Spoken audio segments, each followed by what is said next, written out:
Good evening from the Sun News Network studios in the nation's capital. I'm David Aiken. Thank you for watching. We start with Battleground Canada tonight and some big news in Vancouver today. Libby Davies, the deputy leader for the NDP, announced this afternoon that she will not run for re-election in 2015. Davies is 61 years old, and she has represented the riding of Vancouver East since 1997.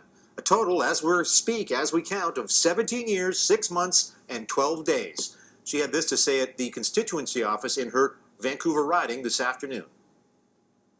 I'm a bit tired, and I feel that if I go into another election, I've got to do it with the same kind of energy that I always have had, you know, in terms of being out there 150%.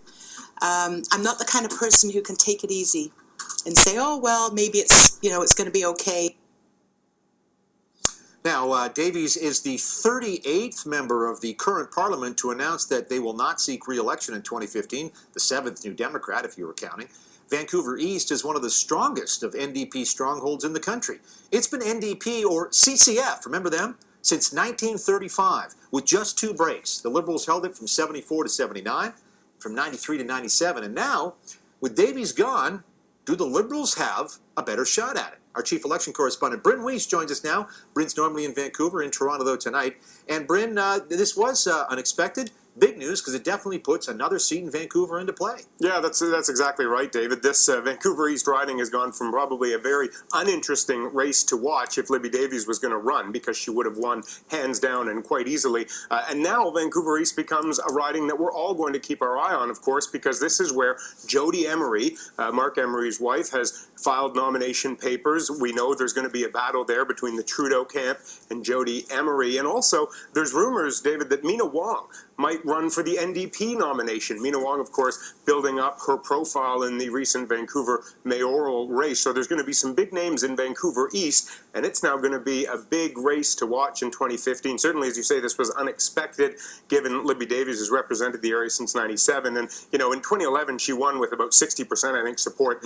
So it was going to be an easy one for her to win. But as we heard from her today, she's tired. She's been doing this for a long time. And she says if she can't give it 110%, she's going to step aside and let someone else do it. Well, and of course, it's not just you have to give 110% or whatever, 150%, I think she said, during the race. You've also got to say, and then I'm going to be around for presumably the life of the parliament that is to come, another 4 years. And as she's 61 now, her birthday is in February, she'll be 62 next year, and then you got 4 years, you're 66. And though there's a lot of older parliamentarians right now, there's some in their early 70s, I guess you do have to be thinking of the whole term. So Vancouver East in play, Vancouver Quadra already held by the federal Liberals, that's Joyce Murray's, Vancouver Centre, that's Hetty Fry. So right now the Liberals just have 2, and they're looking to expand from the downtown.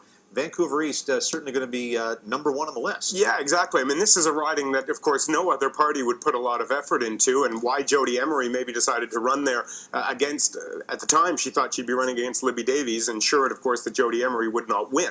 Now, this all of a sudden becomes one of those ridings that the Liberals may win in Vancouver. We know that Trudeau has been picking and choosing a lot of important big names to run in those Vancouver ridings. One of the other names we've heard of course, is Joanne Griffiths. That might be Trudeau's pick for the Vancouver East nomination. So we could even have quite a big, important nomination battle for the Liberals in Vancouver East before we get to a very important election battle there between the NDP and the Liberals. So it's a big turn of events, David, and I do think it's going to make Vancouver it adds one more interesting riding to what I think is going to be an interesting part of Canada to watch in 2015, and that's Vancouver and the Lower Mainland of British Columbia. And as we think of the decisions that maybe Liberal HQ has to make about Vancouver East and Jodie Emery in particular, if it was just Jodie Emery, and obviously associated with, she wouldn't like to legalize marijuana, very well-known, married to a very well-known pot activist.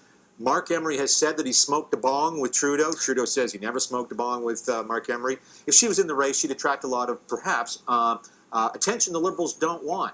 So if Liberal HQ, it was just this riding saying we're going to step in here and prevent Emery from running. But the problem is, the federal Liberals, as we all know, we've got riding after riding after riding, some in Vancouver, here in Ottawa, in Toronto, where the heavy hand of the Trudeau team, there's going to be another story for them that they're going to have to turn away. Yeah, that's exactly right, David. You know, one of the storylines here has been the Liberals have been promising open nominations, but we keep talking about ridings where they're not holding open nominations, where they are blocking certain people from running for the nomination. Jodie Emery could well be one of those people that's not allowed or somehow doesn't meet the green light process that the Liberals hold over their candidates, so that they can get a candidate in there that can win, and also, as you say, not generate those negative headlines for Trudeau. You know, perhaps if it was Libby Davies, they might not get involved and they might just let Jodie Emery run and lose.